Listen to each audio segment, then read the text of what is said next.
to Entrepreneur Connect Dialogues, where we amplify African excellence.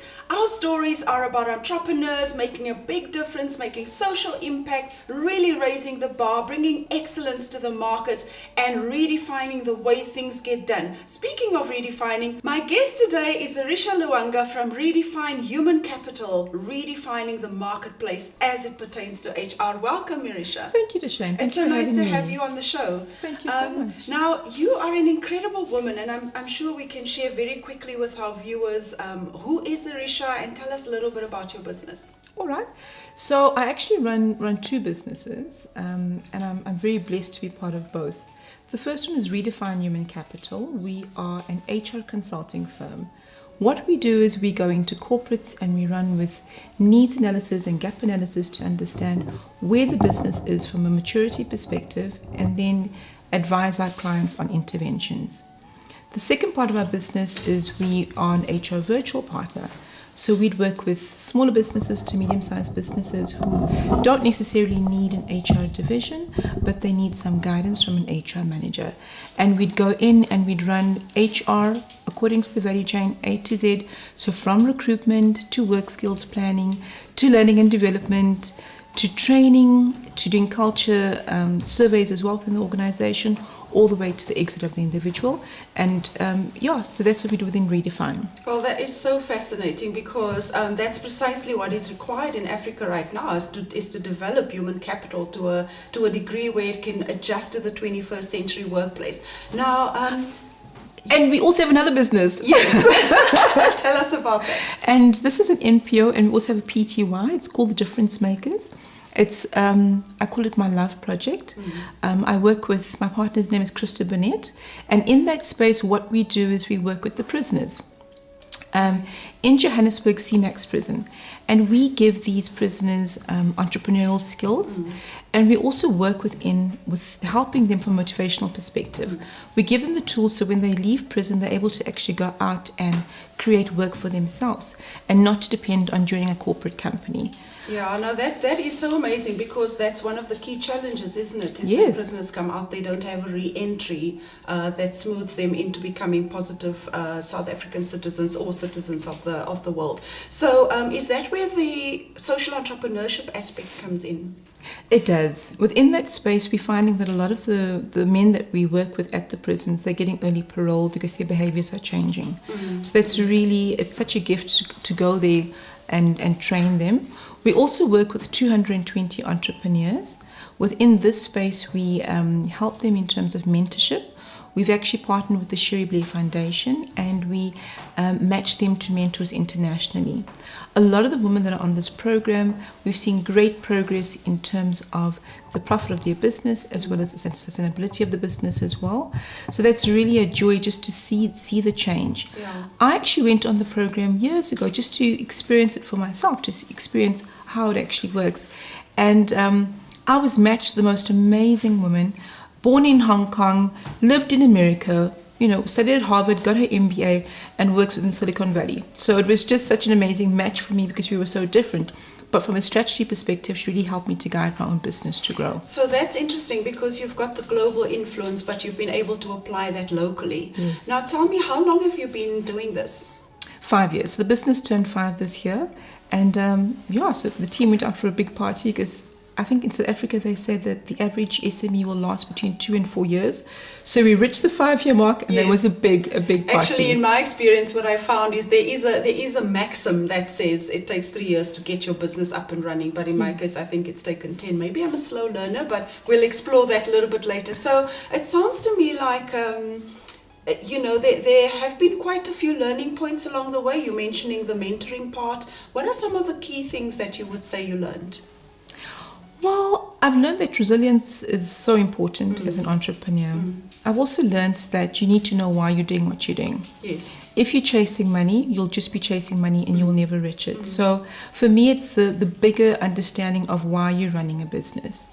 And that has been a journey as well for me, because I think as you run a business and you own a business, you have to deal with yourself a lot in the mirror. Sure. To see what you will tolerate and what you won't tolerate, and what are your values, and also understanding that you have a CEO that actually guides the business. Yes. So there've been lots and lots of learnings along the way. It's the thing about purpose. Start with why. Yes. And in fact, start with what, isn't it? It's That's to start it. with what you want to do, but then the why should follow that, and then build the resilience to be able to stick it through the tough times, the difficult times. So tell us about some obstacles. Speaking of difficult times, what have you had to overcome to get to this point in your business? For me, access to markets, and I'm sure you've heard other entrepreneurs saying that. Yes. And also cash. Yes. Access to markets, because South Africa is quite a unique place for entrepreneurs to be surviving at this point in time. Yes, tough markets. Very tough markets. Yeah. And I think we have so many different gatekeepers at the moment that really are stumbling blocks to most businesses. So, I mean, if I think about when I first started, we completed RFQs and tenders. Proposal and more upon tenders. proposal upon proposal. You know, yes. and not receiving feedback. Yes. And it's such a cost for an entrepreneur to go through that process and just not receive feedback. It's a time cost, it's a money cost, and it's a resources cost. And you know, just to add to that, because we're all in the entrepreneurial space, I think that part of the obstacle is that people who are in charge of making decisions on behalf of small enterprises earn a salary every month. So they don't understand what it's like to actually do that grind of trying to keep the cash flow going. So that is a pertinent point, is access to market and how the market responds to us. Secondly, what other challenges have you had to overcome? Cash flow. Cash flow, So for you, sure. you do the work, you render the service, Yes. you've got an entire team of staff that you need to pay. Yes. And one typical example is I've got this client, it's a multinational firm, and I signed, I think my payment terms were 14 days once the invoice is issued. And this company, the entire year, has paid me between 60 days and 90 days. Oh, For a business, it just throws it in business. such a spin. Yeah, absolutely. And you're also dealing with someone who's sitting behind a desk who doesn't really understand, you know, these are the terms that we both agreed on. That's precisely, I think, the crux of the pain of small business. Perhaps it's true for Africa, where our clients are these big corporates who have their payment cycle, but they don't understand that payment cycle is not relevant, and in fact can put your business on crutches if it's not adhered to. So it is a real obstacle. And so what kind of advice would you give to an entrepreneur if you were to say, look, here is a way that we've learned we need to develop ourselves or discipline the business in order to keep the cash flow going? What are some of the techniques you've had to use? For me, it's actually to partner with other businesses and start trading with them. So not necessarily focusing on going after these huge corporates, these blue chip companies. Yeah. Firstly, the RFQ, the tender process, and then do they actually use your service? And when they do, they take very long to pay. So I've got a great relationship, a great network with amazing entrepreneurs. And if I need to do business with them, I do. If I need to pull them on a project that I'm working on, I do. And I find that works. Yeah, so it's an ecosystem that you've created around yourself of fellow entrepreneurs who understand. And isn't that just so amazing to have that sense of empathy that is built into the business to business relationship between entrepreneurs? So that's fascinating, because I think it's important for us to be practical and relevant in terms of what does it take to make a business sustainable in spite of the difficult times that we're heading into and that we are in right now. So how's your business contributed, for instance, to job creation? When I first started the business 5 years ago, I focused on mums that had a second or a third child who didn't necessarily want to go back into corporate just because of the responsibilities and accountabilities. And I had these women come through and work on projects with me. And that was really awesome. Since then, I focused on HR professionals who were going through a change in their own lives, either changing from one career to the next, and I pulled them onto my projects. And that was also really amazing because they needed the work, they needed the exposure, and that's what they got by working for Redefine Human Capital. How did you find them? Referrals, networking, talking. It's just so amazing, once you put it out there, people will come to you. So that's amazing, because I'm hearing you talk about networking, and that is definitely a tool to use in business, and it sounds like you've really been able to use it successfully. Yes. Is that one of the key things that you would say an entrepreneur needs to learn, the skill to network properly? Yes.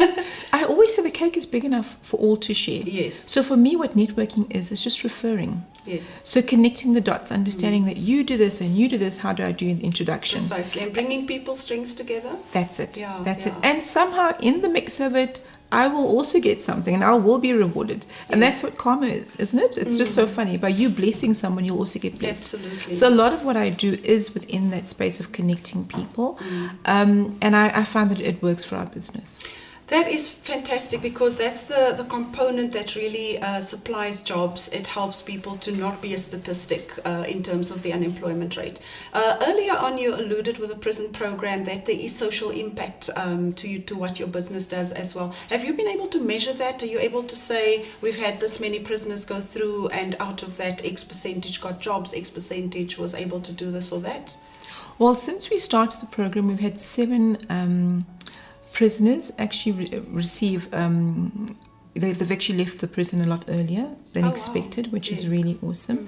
And they've also gone out to find their own businesses. Wow. We have an NPO that we actually assist them with, which is called Making a Difference Generation. And within this space, they're now actually helping each other. Oh, wow. So as they come out, there's someone on the outside world really guiding and mentoring. With the intake for 2018, we've said to them, the guys that actually do come out, we want them to actually help us in our offices in terms of doing motivational talks at schools. A lot of the prisoners actually have written books while they're in prison, or they want to write books. So we're also helping to assist them with that. That's a different stream of income. So there are a variety of things that we're doing after they've actually left prison. Irisha, you sound like a really busy woman.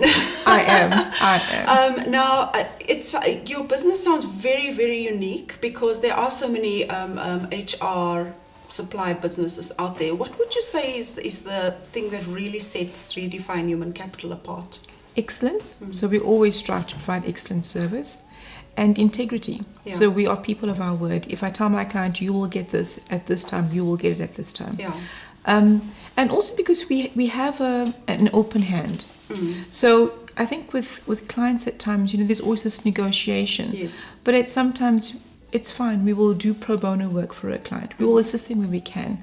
I always say there's no divinity in poverty, and I'm a firm believer of that. But I also understand that just economically where we are as a country, sometimes there's a give and take. It's a relationship that I have with my clients. Now, you have children. You and I are both moms, and one of my questions I would like to ask you is, what are you helping your children to start understanding now in order to develop an entrepreneurial mindset in them?